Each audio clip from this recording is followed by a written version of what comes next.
നമസ്കാരം. ഞാൻ നിങ്ങളുടെ സ്വന്തം DRK.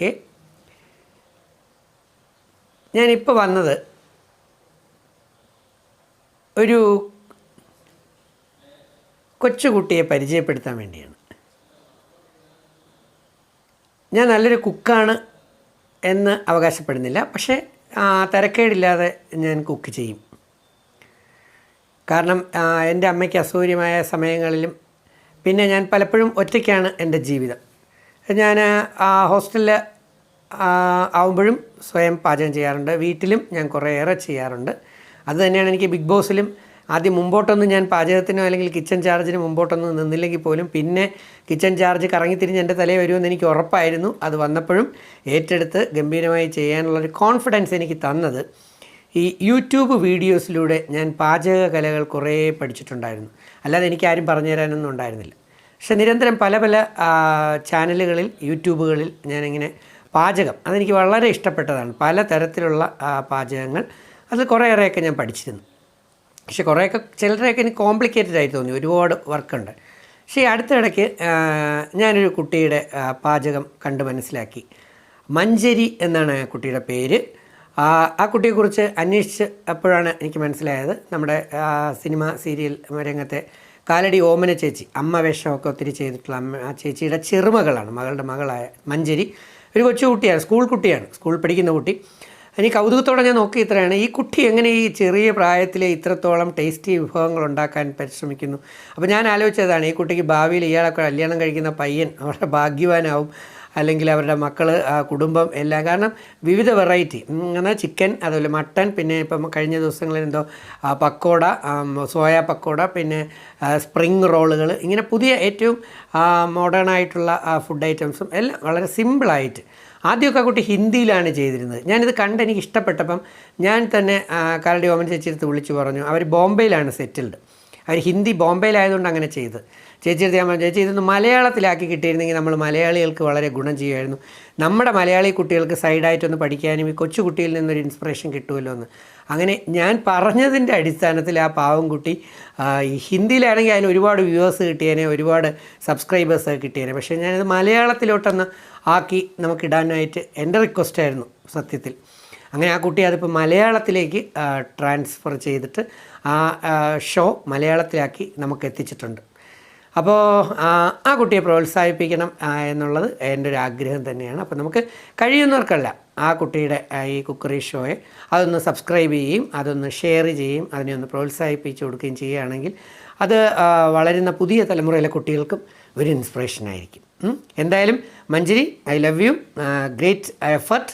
നല്ല നല്ല പുതിയ പുതിയ ഐറ്റംസ്, അതും സൈഡ് എഫക്ട്സ് ഒന്നും ഉണ്ടാകാത്ത ജനങ്ങൾക്ക് നമുക്ക് നല്ല ഗുണമുള്ള ഹെൽത്തി ആൻഡ് ടേസ്റ്റി ആയിട്ടുള്ള ആ കുട്ടിയുടെ സ്പൈസ് ട്രഷേഴ്സ് എന്നാണ് അതിൻ്റെ ചാനലിൻ്റെ പേര്. നല്ല പേര്, അത് തന്നെ നല്ല രസമുള്ളൊരു പേരാണ്. എനിവേ മഞ്ചരി, എല്ലാവിധ വിജയാശംസകളും നേരുന്നു. ഞങ്ങളെല്ലാം നിന്നോടൊപ്പം ഉണ്ട്. ധൈര്യമായി മുന്നോട്ട് പോവുക. Okay, I salute U. Thank you. എല്ലാവർക്കും നമസ്കാരം. സ്പൈസ് ട്രഷേഴ്സിലേക്ക് സ്വാഗതം. ഇപ്പൊ നിങ്ങളുമായി സംസാരിച്ചത് രജിത് അങ്കിളാണ്. അങ്കിളിനെ പിന്നെ നിങ്ങൾക്ക് പരിചയപ്പെടുത്തി തരേണ്ട ആവശ്യമില്ലല്ലോ, നമ്മളെല്ലാവരും ബിഗ് ബോസിലൂടെ വളരെ അടുത്തറിഞ്ഞതല്ലേ അങ്കിളിനെ. First of all thank you so much uncle, എന്നെയും എന്റെ ചാനലിനെയും ഇത്രയും സപ്പോർട്ട് ചെയ്യുന്നതിനും എന്നെ ഇത്ര അപ്രീഷിയേറ്റ് ചെയ്യുന്നതിനും. ആദ്യം എന്റെ ചാനൽ ഹിന്ദിയിലായിരുന്നു. അങ്കിളിന്റെ നിർദ്ദേശപ്രകാരമാണ് ഞാനത് മലയാളത്തിലേക്ക് ആക്കിയത്. പിന്നെ അങ്കിളിന്റെ ഫേവറേറ്റ് ഫുഡ് ഗോതമ്പ് പുട്ടും കടലക്കറിയുമാണെന്ന് അറിയാം. അങ്കിളിന് വേണ്ടി ഉടനെ തന്നെ ഞാനത് പോസ്റ്റ് ചെയ്യുന്നതാണ്. ഇന്ന് ഞാൻ തയ്യാറാക്കാൻ പോകുന്നത് ചിക്കൻ ക്രിസന്റ് റിംഗ് ആണ്. ഇത് വളരെ ഇന്നോവേറ്റീവും അതുപോലെ തന്നെ വളരെ ടേസ്റ്റിയുമായിട്ടുള്ള ഒരു സ്നാക്ക് റെസിപ്പിയാണ്. നിങ്ങൾ എല്ലാവരും തീർച്ചയായും ട്രൈ ചെയ്യുക, നിങ്ങൾക്ക് എല്ലാവർക്കും ഇഷ്ടമാകും. നിങ്ങൾക്ക് എന്റെ ചാനൽ ഇഷ്ടമാവുകയാണെങ്കിൽ please like, share and subscribe to my channel. പിന്നെ ഒരിക്കൽ കൂടി once again thank you so much Rajith uncle, എന്നെ ഇത്രയും സപ്പോർട്ട് ചെയ്യുന്നത്. Thank you so much uncle. Love you uncle. ആദ്യം തന്നെ നമുക്കിവിടെ 1½ ടീസ്പൂൺ ഡ്രൈ ആക്റ്റീവ് ഈസ്റ്റ് എടുക്കാം. അതിലേക്ക് 2 ടീസ്പൂൺ പഞ്ചസാര ആഡ് ചെയ്യാം. എന്നിട്ട് അതിലേക്ക് ചെറുചൂട് വെള്ളം ആഡ് ചെയ്ത് കൊടുക്കാം, 1/2 കപ്പ്. ഒരുപാട് ചൂടുള്ള വെള്ളം ഒഴിക്കാൻ പാടില്ല, അത് അങ്ങനെ ചെയ്താൽ നമ്മളുടെ ഈസ്റ്റ് ആക്റ്റീവ് ആവത്തില്ല. സോ ചെറുചൂട് വെള്ളം ആഡ് ചെയ്തിട്ട് ഇതൊരു 5 to 10 മിനിറ്റ്സ് സൈഡിൽ വെക്കാം. അതിനുശേഷം ഒരു ബൗളിലേക്ക് 2½ കപ്പ് മൈദ എടുക്കുക, അതിലേക്ക് ആവശ്യത്തിന് ഉപ്പ് ചേർക്കുക, എന്നിട്ട് നന്നായി മിക്സ് ചെയ്യുക. ഇനി ഇതിലേക്ക് നമ്മൾ 5 to 10 മിനിറ്റ്സ് ഫെർമെൻറ്റ് ചെയ്യാൻ വെച്ച് ഈസ്റ്റിൻ്റെ മിക്സ്ചർ ആഡ് ചെയ്ത് കൊടുക്കുക.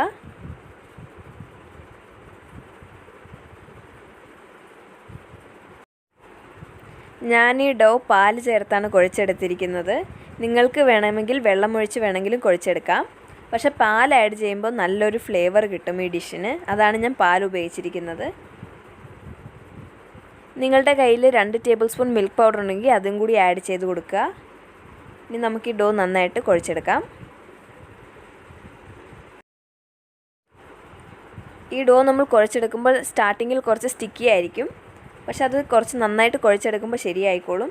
ഇത് ഓൾമോസ്റ്റ് തയ്യാറായിട്ടുണ്ട്. അതിലേക്ക് 1 ടേബിൾ സ്പൂൺ ഓയിലും കൂടി ആഡ് ചെയ്ത് നന്നായി മിക്സ് ചെയ്തെടുക്കുക.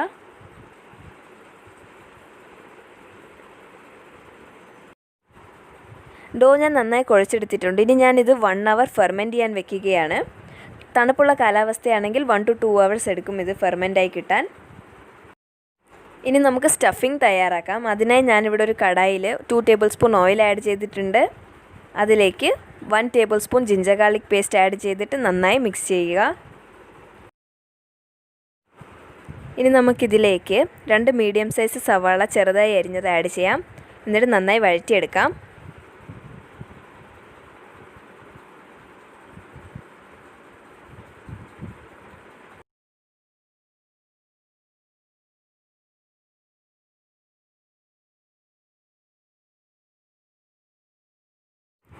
സവാള നന്നായി വഴറ്റിയതിന് ശേഷം നമുക്കിതിലേക്ക് മസാലകൾ ആഡ് ചെയ്ത് കൊടുക്കാം. ആദ്യം തന്നെ ഞാനിവിടെ 1/2 ടീസ്പൂൺ മഞ്ഞൾപ്പൊടി, 1 ടീസ്പൂൺ മുളക് പൊടി, 1/2 ടീസ്പൂൺ ഗരം മസാല, പിന്നെ 1 ടേബിൾ സ്പൂൺ ചിക്കൻ മസാലയും കൂടി ആഡ് ചെയ്ത് നന്നായി മിക്സ് ചെയ്തെടുക്കാം. നിങ്ങളുടെ ടേസ്റ്റിനനുസരിച്ച് മസാലകൾ കൂട്ടുകയും കുറയ്ക്കുകയും ചെയ്യാം.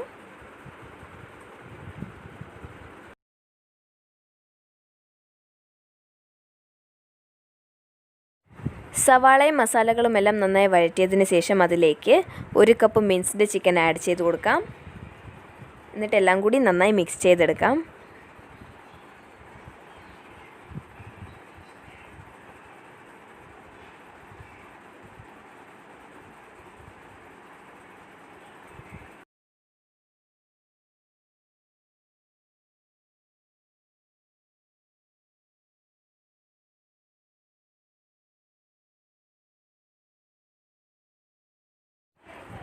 ചിക്കനും മസാലകളും എല്ലാം നന്നായി മിക്സ് ചെയ്തെടുത്തിട്ടുണ്ട്. ഇനി നമുക്ക് ചിക്കൻ വേകുന്നത് വരെ വെയിറ്റ് ചെയ്യാം.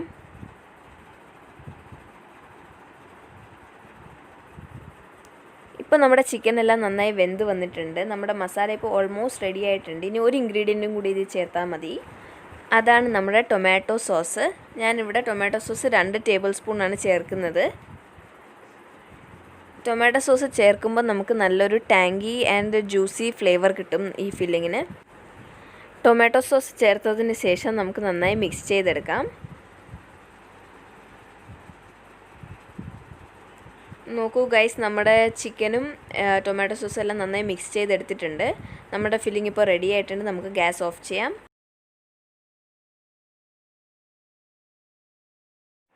ഒരു മണിക്കൂറിന് ശേഷം നമ്മുടെ മാവ് നന്നായിട്ട് പൊങ്ങി വന്നിട്ടുണ്ട്. ഇത് നല്ല രീതിയിൽ ഫെർമെൻ്റ് ആയിട്ടുണ്ട്. ഇനി നമുക്കിത് നന്നായിട്ടൊന്ന് കുഴച്ചെടുക്കാം. സ്റ്റാർട്ടിങ്ങിൽ ഇത് നല്ല സ്റ്റിക്കി ആയിരിക്കും. പക്ഷെ നമ്മളത് കുഴച്ചെടുക്കുമ്പോഴത്തേക്കും നല്ലൊരു സോഫ്റ്റ് ഡോ ആയിട്ട് കിട്ടും നമുക്ക്. സോ നമുക്കിത് നന്നായിട്ട് കുഴച്ചെടുക്കാം.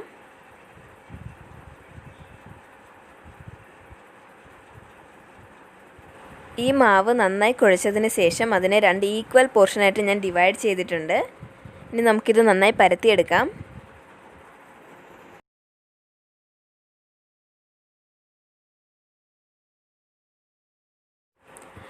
ഡിവൈഡ് ചെയ്ത് വെച്ചിരുന്ന മാവിൻ്റെ ഒരു പോർഷൻ ഞാനിവിടെ എടുത്തിരിക്കുകയാണ്. ഇനി നമുക്കിത് നന്നായി പരത്തിയെടുക്കാം. പരത്താനായി ഇത് നന്നായിട്ട് ഒരു സർക്കിൾ ഷേപ്പിൽ ആദ്യം ഇതിനെ നന്നായിട്ട് ഫോം ചെയ്തെടുക്കുക. എന്നിട്ട് അതിലേക്ക് കുറച്ച് മൈദാമാവും കൂടി ഡസ്റ്റ് ചെയ്ത് കൊടുത്തിട്ട് ഇത് നന്നായിട്ട് പരത്തിയെടുക്കാം. ഒരുപാട് തിന്നായിട്ട് പരത്താൻ പാടില്ല. കുറച്ച് തിക്നെസ്സോടുകൂടി തന്നെ പരത്തുക.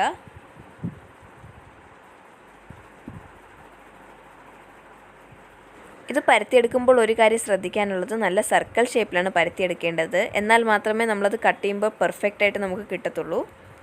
ഇവിടെ ഞാനിതിപ്പോൾ നല്ല സർക്കിൾ ഷേപ്പിൽ പരത്തിയെടുത്തിട്ടുണ്ട്. ഇനി നമുക്കിത് കട്ട് ചെയ്തെടുക്കാം. ആദ്യം ഞാൻ ഇതിനെ 2 ഈക്വൽ പാർട്ടായിട്ടാണ് കട്ട് ചെയ്യുന്നത്. അത് കഴിഞ്ഞിട്ട് നമുക്ക് നടുക്കൂടി ഒന്നുകൂടെ അത് കട്ട് ചെയ്യാം ഈക്വലായിട്ട്. എല്ലാം ഈക്വൽ പോർഷനായിട്ടാണ് നമുക്കിത് കട്ട് ചെയ്യേണ്ടത്. അതിനുശേഷം ഓരോ പോർഷനെ നമുക്ക് 2ആയിട്ട് ഡിവൈഡ് ചെയ്യണം. അപ്പോൾ നമുക്ക് ടോട്ടൽ 8 പീസസ് ആണ് കിട്ടുന്നത്, 8 ട്രയാങ്കിൾസ്. നോക്കൂ, ഇതുപോലെ തന്നെ കട്ട് ചെയ്തെടുക്കുക.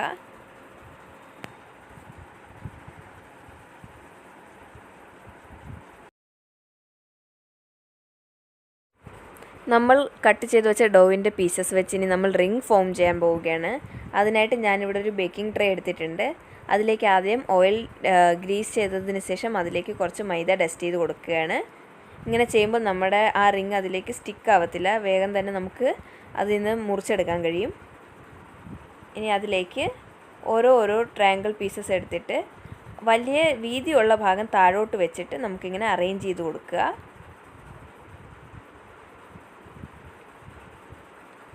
നെക്സ്റ്റ് ട്രയാങ്കിൾ പീസ് എടുത്തിട്ട് ആദ്യം വെച്ച ട്രയാങ്കിൾ പീസിൻ്റെ മുകളിൽ ഓവർലാപ്പ് ചെയ്ത് വേണം അടുത്ത പീസ് വെക്കാൻ. എന്നിട്ട് ഇതേ സെയിം പ്രോസസ്സ് നമുക്ക് 8 ട്രയാങ്കിൾസിനും റിപ്പീറ്റ് ചെയ്യുക. അപ്പോൾ നമുക്കൊരു റിംഗ് ആയിട്ട് കിട്ടും. നോക്കൂ, പിന്നെയും അടുത്ത 3rd പീസ് എടുക്കുക. എന്നിട്ട് 2nd പീസിൻ്റെ മുകളിൽ കൂടെ ഒന്നുകൂടി ഓവർലാപ്പ് ചെയ്ത് വെക്കുക.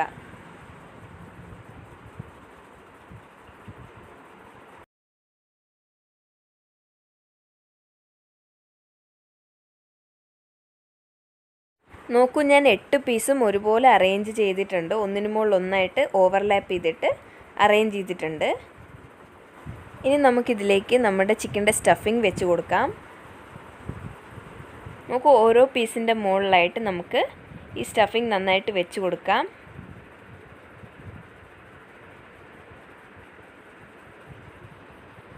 ഞാൻ എല്ലാ പീസിൻ്റെ മുകളിലും നന്നായിട്ട് സ്റ്റഫിങ് വെച്ചിട്ടുണ്ട്. നമുക്കിനി ഇത് നന്നായിട്ട് സീൽ ചെയ്യാം.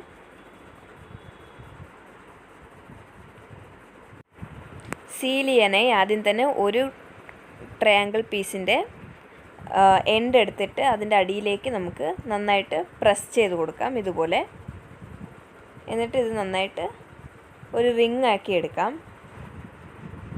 നോക്കൂ, ഇതുപോലെ തന്നെ എല്ലാ ട്രയാങ്കിൾ പീസസിൻ്റെ എൻഡിനെ അതിൻ്റെ താഴ്വശമായിട്ട് നന്നായിട്ട് സീൽ ചെയ്തെടുക്കാം.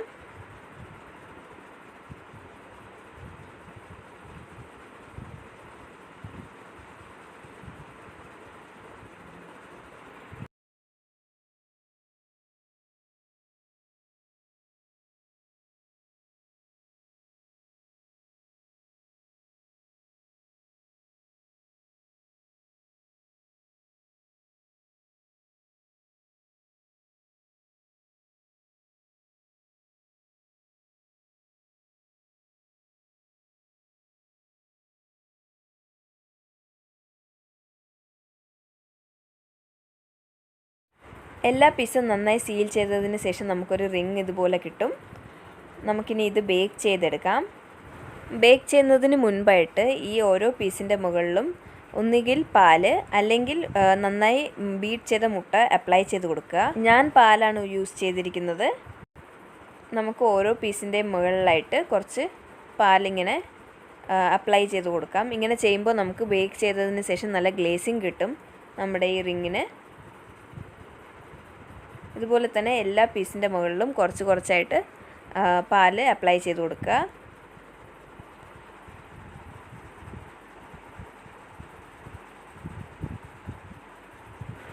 ഇനി നമുക്കിത് ബേക്ക് ചെയ്തെടുക്കാം. ഞാനിതിനെ എൻ്റെ അവനിലേക്ക് ട്രാൻസ്ഫർ ചെയ്തിരിക്കുകയാണ്. 200 ഡിഗ്രി സെൽഷ്യസിൽ 20 മിനിറ്റ്സിലാണ് ഞാനിത് ബേക്ക് ചെയ്തെടുക്കുന്നത്. നിങ്ങളുടെ കയ്യിൽ ഓവൻ ഇല്ലെങ്കിൽ പ്രഷർ കുക്കറിലോ അല്ലെങ്കിൽ ഏതെങ്കിലും ചുവട് കട്ടിയുള്ള പാത്രത്തിൽ നിങ്ങൾക്ക് ഇത് ബേക്ക് ചെയ്തെടുക്കാം. 20 to 25 മിനിറ്റ്സിൽ ഇത് നമുക്ക് റെഡിയായിട്ട് കിട്ടും. 20 മിനിറ്റ്സിന് ശേഷം നമ്മളുടെ ചിക്കൻ ക്രിസൻറ്റ് റിംഗ് റെഡി ആയിട്ടുണ്ട്. നമുക്കിതിലേക്ക് കുറച്ച് ബട്ടർ അപ്ലൈ ചെയ്ത് കൊടുക്കാം.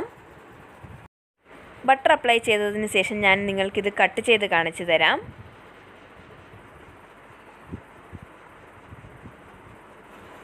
നോക്കൂ ഗൈസ്, ഇത് നല്ല പെർഫെക്റ്റ് ആയിട്ട് ബേക്കായി കിട്ടിയിട്ടുണ്ട്. നല്ല സോഫ്റ്റ് ആയിട്ടുണ്ട്.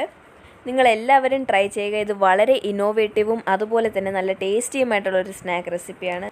നിങ്ങൾ തീർച്ചയായും ട്രൈ ചെയ്യുക. എന്നിട്ട് ഫീഡ്ബാക്ക്സ് കമൻസിൽ അറിയിക്കാൻ മറക്കരുതേ. നിങ്ങൾക്ക് എൻ്റെ വീഡിയോസ് ഇഷ്ടമാവുകയാണെങ്കിൽ please like share and subscribe to my channel. Thank you so much for watching my video.